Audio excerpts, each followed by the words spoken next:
Only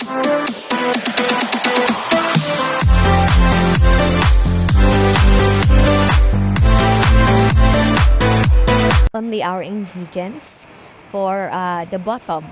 You need to chop tomatoes, chop garlic, and chop ginger, and spring onion.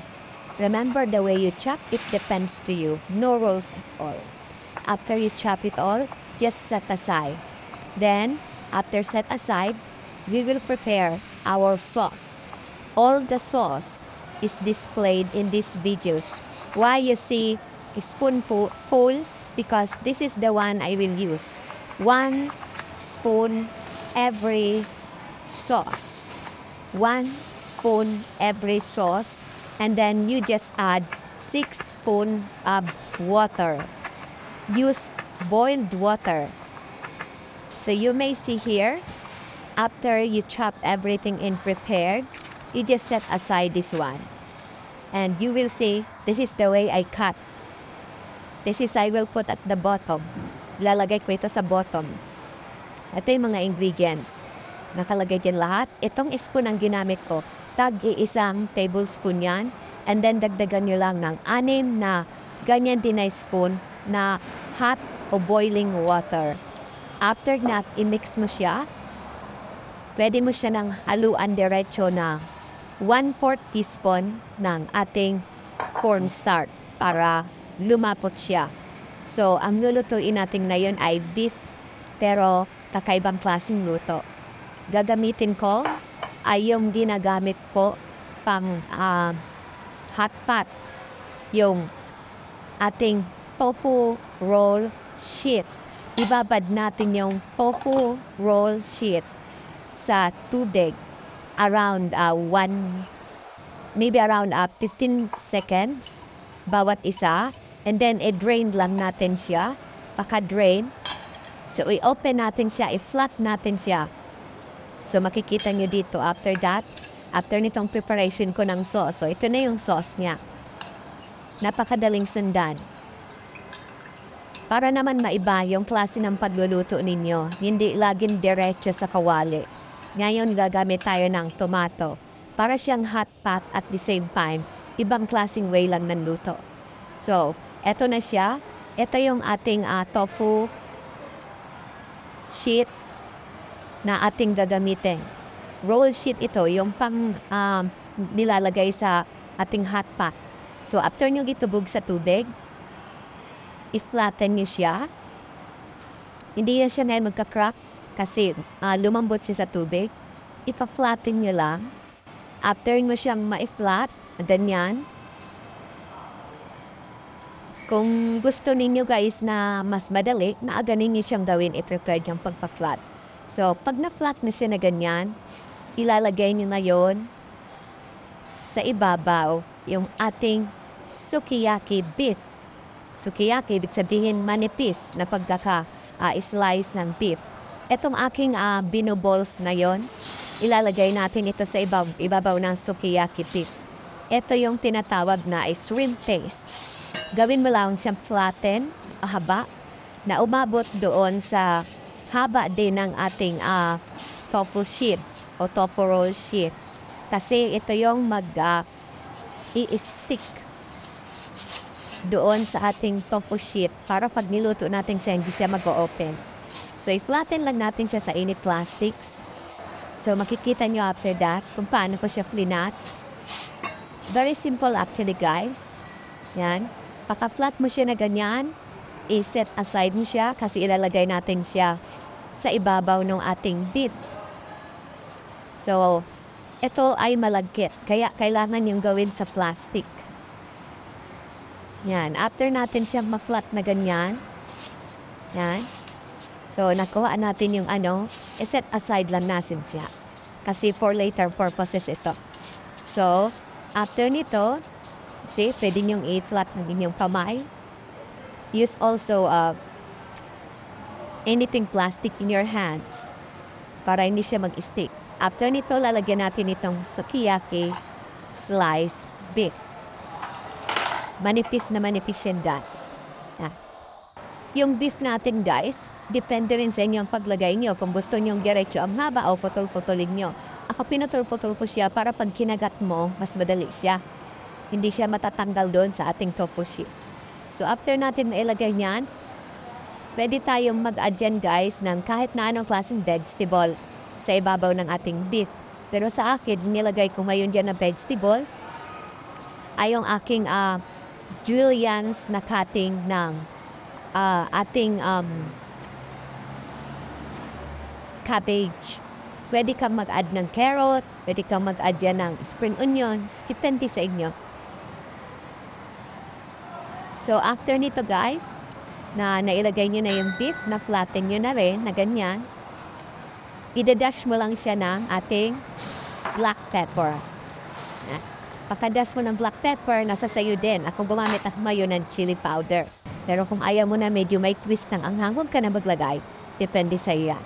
And yan, nakita niyo to guys, ganun sa kahaba. I-flatten nyo lang siya sa ibabaw. Yan, after nyan, i-roll mo siya guys. I-roll mo siya, ibalik mo siya dun sa pagkaka-roll ng ating tofu sheet. So, continuation yan, the same process. Afting mo ma-roll yan. And then, ilagay mo siya sa isang lalagyan, set aside mo. After mo ma-roll, para lahat may roll mo siya. Depende rin sa inyo, kailangan gagamitin nyo. Sa akin ngayon, gagamit ako ng 8 roll. Yan. Set aside mo siya na ganyan. So, the same procedure, ulit-ulitin nyo lang yung guys. After nyo yan na ulit-ulit guys, ganyan, isi-set up natin ngayon kung paano siya lulutuin. Pero before yan guys, hindi pa kayo nakasubscribe sa aking channel at bago lang kayo, pakisuyong pindutin ang subscribe button at ang ating notification bell para lagi kayong updated sa ating mga niluluto. Pwede rin kayong maglagay kung saan country kayo nanonood at pwede nyo rin ilagay guys ang inyong comment at the same time, na din yung ginagay ko anong gusto niyo lutuin ko sa susunod. Free lang yan guys, pwede natin gawin para sa inyo. So, the same procedures, sabi ko nga hanggang sa matapos na magawa nyo kung ilang piraso ang gusto nyo. Yung tofu sheet roll na yun na dry, ang laman nun sa isang box is 12. So, it depends sa'yo kung gusto mo siya ubusin o hindi. Akong gumawa lang ako ngayon ng 8 kasi yun lang naman ang kaya ko. So, the same process. After nito guys na magawa nyo na siya lahat, makikita nyo ang outcome mamaya, napakaganda. So, try nyo itong gawin guys. Pwede mo itong ilagay sa fridge, matapos mo ma-roll, and the next day mo lutuin. Pwede rin ito na pakaluto mo, ilagay mo siya sa malinis na box, ilagay mo sa fridge, and then i-reheat mo na lang. So, napakaganda nito guys, lalo kung nagbabaon kayo sa trabaho, kaya sa school. Kasi hindi siya missing. Madali siyang bit-bitin, very handy. At the same time, very tasty kasi mag-a-absorb ito sa ating tofu sheet, yung sauce na ginawa natin mamaya, na ilalagay natin dito para maging malasa siya. Hindi to kailangan ng maraming tubig guys. Kung titingnan nyo mamaya kung paano natin siya lulutuin, ma-amaze tayo. Nakaibang luto ng ating beef na natuklasan ko na very handy, very easy, at the same time, less ang hassle mo sa trabaho. Sana nagustuhan niyo itong ating recipe ngayon guys, ng ating sukiyaki beef flatten siya sa ating ginamit na dried tofu roll sheet. So, nakikita nyo, ni-roll ko siya muli. The way naka-roll yung tofu kanina nang binuksan ko siya. So, ang outcome niya guys, after nito, eto na siya. Tada! Diba? Kakaibang klaseng luto ng ating beef. Presentable siya guys. Pwede siya sa ating ito yung ginamit ko na chili powder at ng ating ginamit ko na to. Init na kasirola, lagyan na natin siya ng 1.5 tablespoon ng ating cooking oil. After nyan, pag nakita nyo na mainit na siya, ilalagay natin ang ating chopped garlic, chopped ginger. The same time, hayaan natin siya na aroma. Ilagay natin ang tomato. Pag nalagay na natin ang tomato, lutuin natin ang tomato sa loob ng 3 minuto. Ibig sabihin, ang juice niya lalabas na. Nakita nito, nag-yellowish na siya. Pag lumabas na yung mga juice ng ating tomato, hindi mo siya kailangan masyadong isaute, guys. Let it be like that hanggang sa lumabas yung tomato niya, sauce niya. Pag lumabas na yung sauce niya, saka lang natin ilalagay ngayon yung ating prepared kanina na tofu roll dry sheet. Nakita nyo guys, kailangan magkaroon muna siya ng konting water. Pag ganyan na siya guys, nakita nyo dumadami na yung water niya, ilalagay natin pa isa-isa yung ating tofu roll dried sheet. Ganito. Depende sa inyo rin kung paano siya ilagay.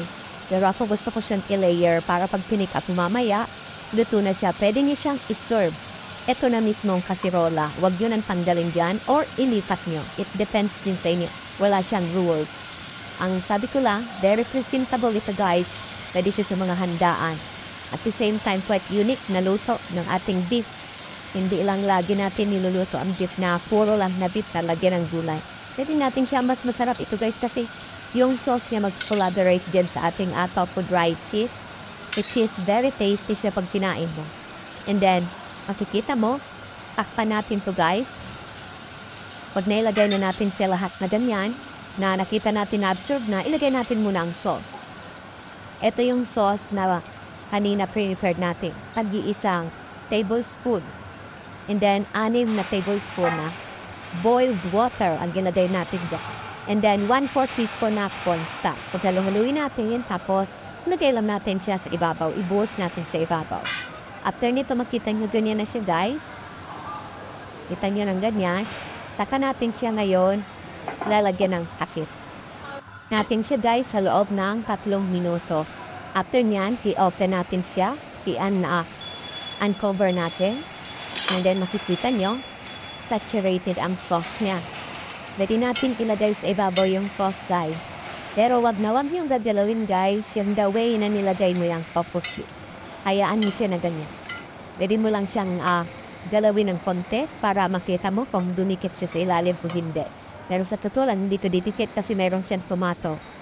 And then, makita mo, guys, yung tubig niya bumababa na. Pag ang sauce niya naging malapot na at bumaba na, meaning to say, ready na yun guys. Ready na siyang kainin. Ang ganitong klase at style ng cooking guys, very tasty. Kasi lahat ng sauce niya nag-collaborate sa ating niluluto. And then makita mo, ang ganito niya na style, luto na yan. Pwede mong ihain direct na ganyan na kumukulo-kulo pa o ilagay mo sa plating. Depende sa iyo. Ganito ang outcome niya guys. Kumuha ko ng 2 piraso for me to eat now. At the same time, the remaining, I keep it in the fridge for 3 days. Pwede kasi siyan kunin mo pa unti-unti, i-reheat mo lang. Ilagay mo sa baunin mo anytime. So, hope you like it.